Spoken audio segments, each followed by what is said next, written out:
Hello विद्यार्थियों, कैसे हैं? स्वस्थ हैं, मस्त हैं? इसी आशा और विश्वास के साथ मैं संदीप शर्मा, व्याख्याता वाणिज्य, आप सभी का आज के इस सेशन में हार्दिक स्वागत और अभिनंदन करता हूं। विद्यार्थियों, हम चर्चा कर रहे हैं 12वीं अकाउंटेंसी और उसमें भी पार्टनरशिप का चैप्टर नंबर 3, जिसका पॉइंट या वीडियो नंबर 12 का ये आ रहा है। अभी तक 11 क्लासेज हम आपको ऑनलाइन प्लेटफॉर्म के माध्यम से उपलब्ध करवा चुके हैं। उनमें किसी भी प्रकार का आपका कोई डाउट हो तो आप कमेंट बॉक्स में कमेंट डाल सकते हैं। लगातार हम आपको वो महत्वपूर्ण क्वेश्चन उपलब्ध करवा रहे हैं जो आपके एग्ज़ाम की दृष्टि से बहुत ही फायदेमंद साबित होने वाले हैं। इसलिए वीडियो को बिल्कुल भी स्किप मत करना, पूरा वीडियो स्टार्ट टू एंड तक आपको वॉच करना है ताकि हर पॉइंट है वो आपको ईजिली समझ में आ सके। ठीक है, तो देखो चर्चा करेंगे कुछ और महत्वपूर्ण क्वेश्चन जो आपके एग्जाम के लिए, यानी ऐसे क्वेश्चन है जो आपके एग्जाम में आपको देखने को मिल सकते हैं। तो ठीक है, स्टार्ट करेंगे आज के सेशन को बिना आपका समय जाहिर किए हुए। फटाफट से इस सेशन को बड़े ही आनंद पूर्वक पढ़ेंगे और आनंद पूर्वक पढ़ोगे तो निश्चित रूप से हर पॉइंट है वो आपको समझ में भी आ जाएगा। पॉइंट को समझोगे एकदम हंसी खुशी के साथ तो पॉइंट है वो पॉइंट टू पॉइंट आपको समझ में आएगा। ठीक है, स्टार्ट करें आज के इस सेशन को। और आज के इस सेशन में कुछ और महत्वपूर्ण पॉइंट्स हैं जिस पे हम चर्चा करेंगे। ठीक है, तो ये है एग्जाम्पल नंबर 15। एक और महत्वपूर्ण एग्जाम्पल है जो एग्जाम की दृष्टि से बहुत ही खास है। ठीक है, अब देखो इसमें क्या दे रखा है उस पर हम चर्चा करेंगे कि आशा, दीपा और लता एक फर्म में साझेदार है।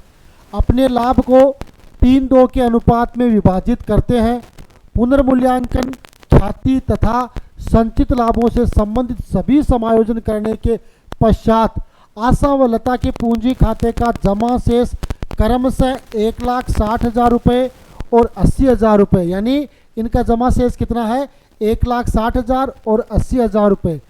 यह निर्णय लिया गया है कि आशा व लता के पूंजी खाते नए लाभ विभाजन अनुपात के अनुसार समायोजित किए जाएंगे। साझेदारों की नई पूंजी की गणना करें तथा रोकड़ लाने या निकालने से संबंधित आपको आवश्यक प्रविष्टि अभिलेखित या अभिलेखन करना है। यानी इससे रिलेटेड क्या आपकी प्रविष्टि बन सकती है वो आपको प्रविष्टि करनी है।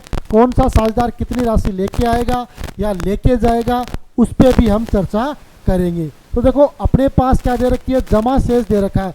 यहाँ पे इस सवाल में साझेदारों की नई पूंजी नहीं दे रखी है तो हमें वो नई पूंजी वो कैलकुलेट करनी पड़ेगी। ठीक है, तो सबसे पहले तो देखो इसमें अपने पास जो ओल्ड रेशियो है वो क्या है? ओल्ड रेशियो अपने पास है 3:2:1। अब न्यू रेशियो क्या होगा?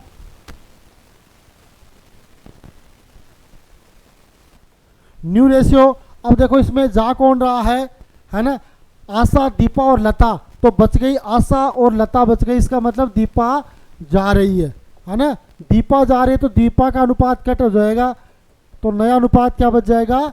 3:1 है वो नया अनुपात बच जाएगा। अब हमें नई फर्म की है वो पूंजी ज्ञात करनी है ना? तो अपने को यहाँ पे कैलकुलेशन करनी पड़ेगी। नई फर्म की कुल पूंजी है ना? अब इसमें सबसे पहले अपने पास है कौन है? आशा। आशा की पूंजी है 1,60,000।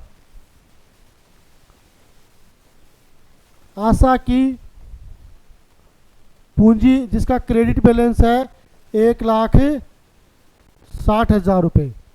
फिर कौन है? लता।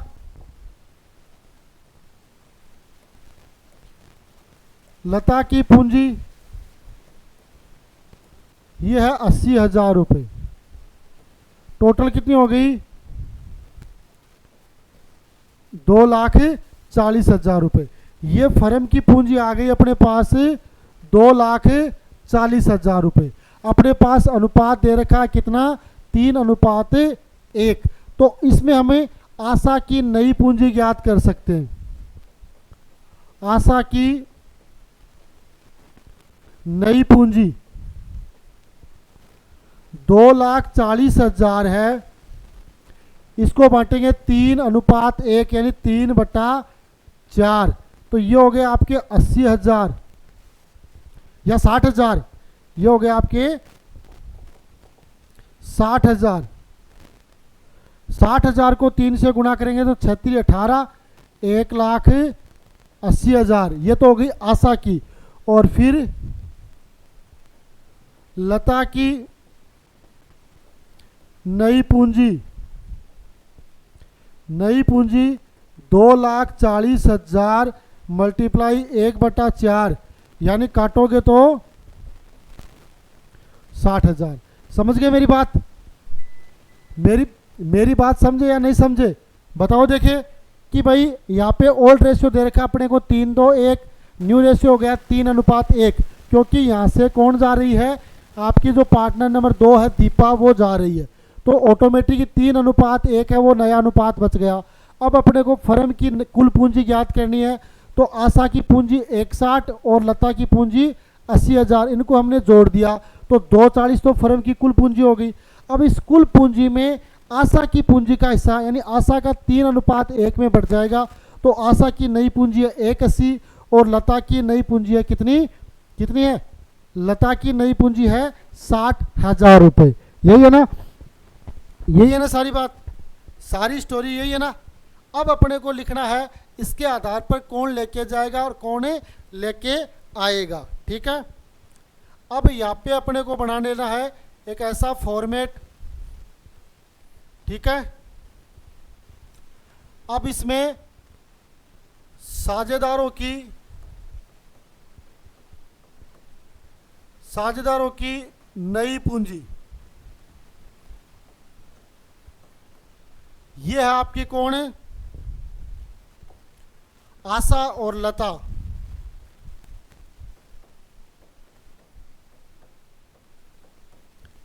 आशा की पूंजी है 1,80,000 और इसकी है 60,000। ठीक है, साझेदारों की नई पूंजी और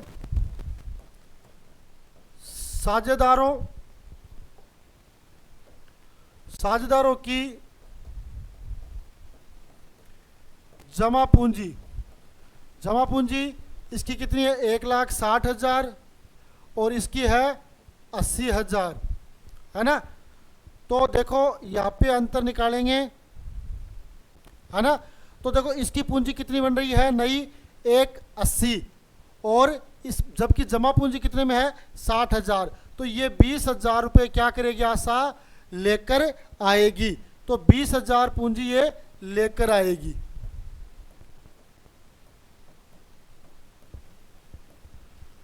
ये तो हो गई आशा की। अब इसके हिस्से में कितनी आ रही है? 60 ही आ रही है, इसकी 80 है। तो ये 20,000 पूंजी ये लेकर जाएगी।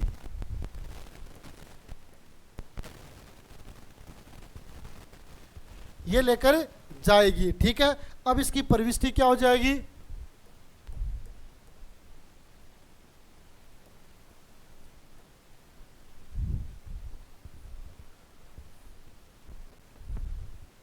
ये इसकी जनरल एंट्री हो जाएगी। तो देखो कौन है? आशा है, वो लेकर आएगी। तो लेकर आएगी तो अपनी एंट्री क्या होगी? कैश या bank account DR to Asha's capital. कितनी?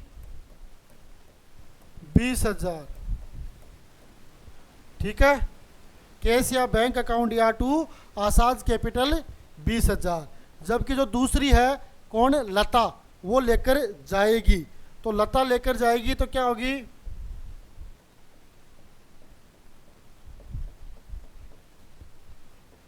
Lata's capital account DR to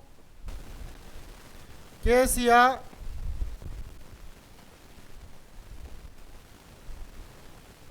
bank account. कितने?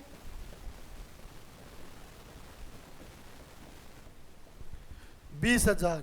ये इसकी दूसरी प्रविष्टि होगी। तो देखो ये सवाल है, इस सवाल को इस तरीके से आपको हल करना है, जिसमें पुराना अनुपात दे रखा है तो पुराने अनुपात के आधार पर आपको नया अनुपात कैलकुलेट करना है।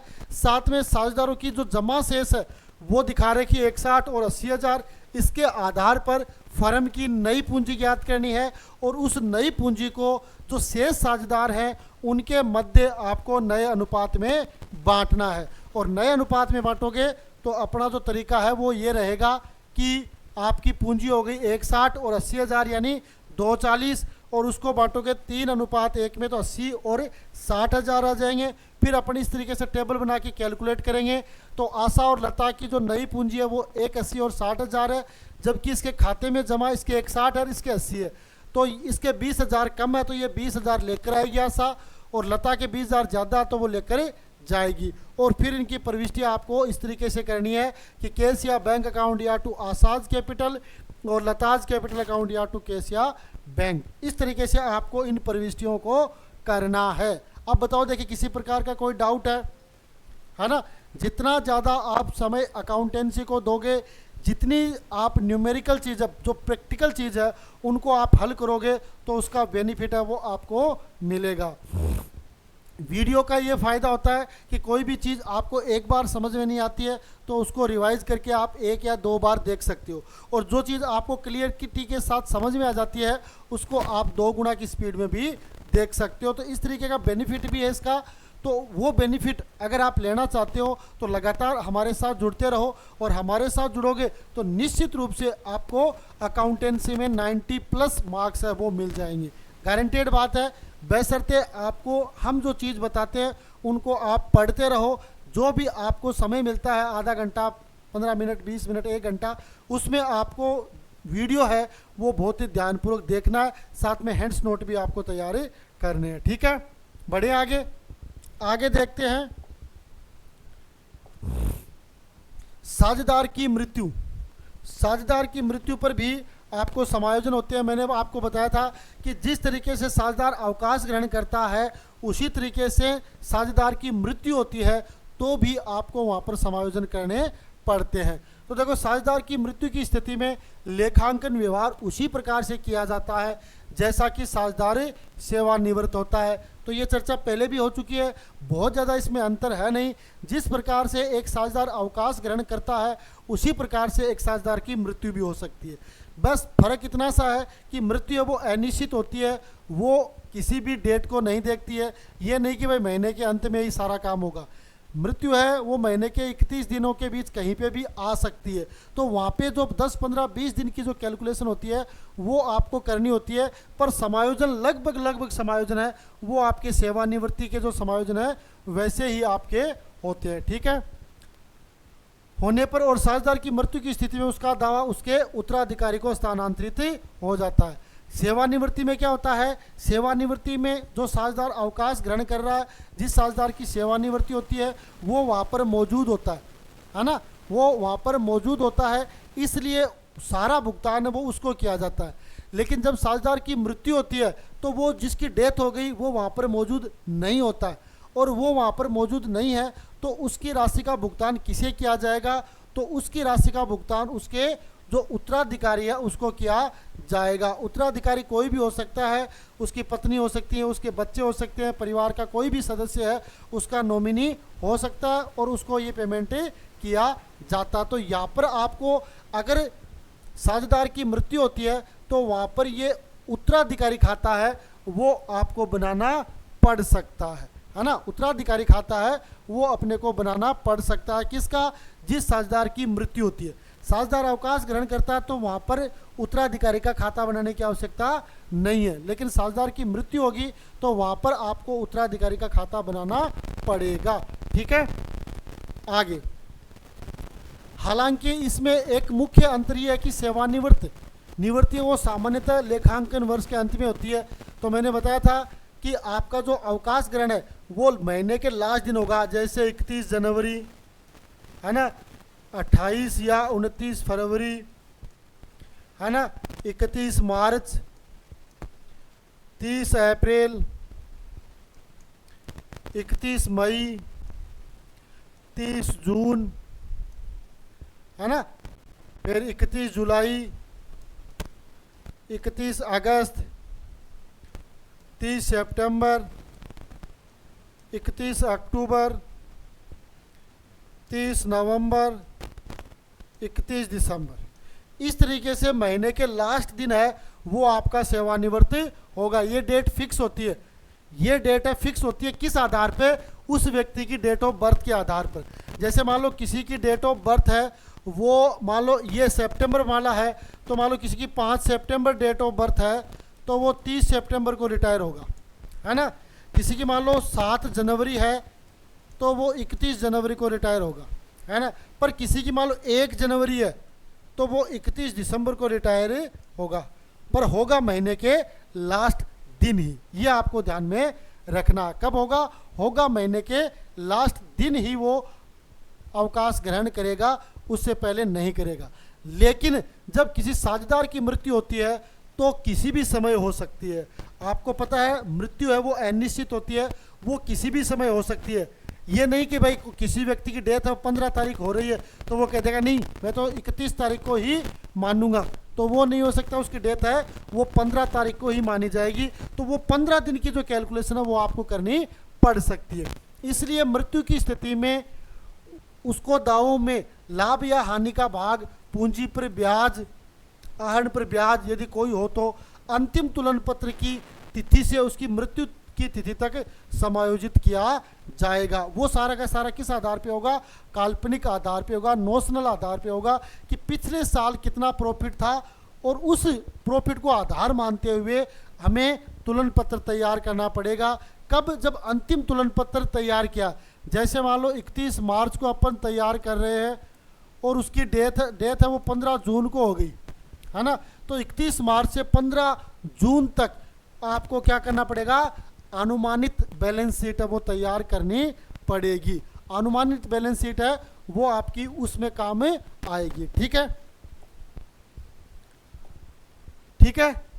तो ये चीज आपको ध्यान में रखनी है। तो मैंने इस चैप्टर में आपको लगभग वो हर पॉइंट है वो क्लियर करने का प्रयास किया जो आपके एग्जाम के लिए फायदेमंद साबित हो सकती है ना। इस चैप्टर में आपके साझेदार के अवकाश ग्रहण, साझेदार की मृत्यु से संबंधित भी जो समायोजन आपको करने होते हैं उन पे भी हमने लगातार चर्चा की है। निश्चित रूप से जो चीज़ हम आपको बता रहे हैं उनको आप अच्छी तरीके से समझ भी रहे हो और साथ में उनको आप अपने जो रजिस्टर है उसमें भी नोट कर रहे हो, है ना। नोट करके रख लेना। ये ऐसे के ऐसे क्वेश्चन है वो आपको बोर्ड परीक्षा में देखने को मिलेंगे, है ना। ये नहीं सोचें कि ऐसा क्वेश्चन क्या कभी आ सकता है बोर्ड परीक्षा में ऐसे ही क्वेश्चन आए। पिछली बार तो आपने देखा होगा इतना शानदार पेपर था, किसी विद्वान साथी ने तैयार किया था, बहुत ही शानदार तरीके से वो पेपर तैयार किया गया था जिसमें बच्चे हैं वो 100 में से 100 लाने वाले थे, है ना। यानी पूरे में से पूरे मार्क्स भी आप उसमें ला सकते हो अगर आपने सही तरीके से पढ़ाई की है, ठीक है, ठीक है। क्लियर है सारी बात क्लियर है ना, है ना।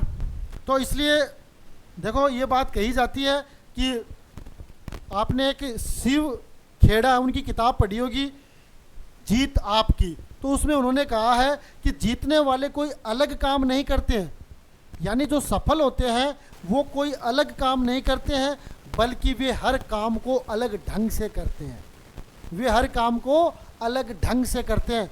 आप कॉमर्स में जितने भी विद्यार्थी हैं पढ़ते सारे हैं लेकिन सबके पढ़ने का तरीका अलग अलग होता है और उसी तरीके के कारण सबके नंबर भी अलग आते हैं।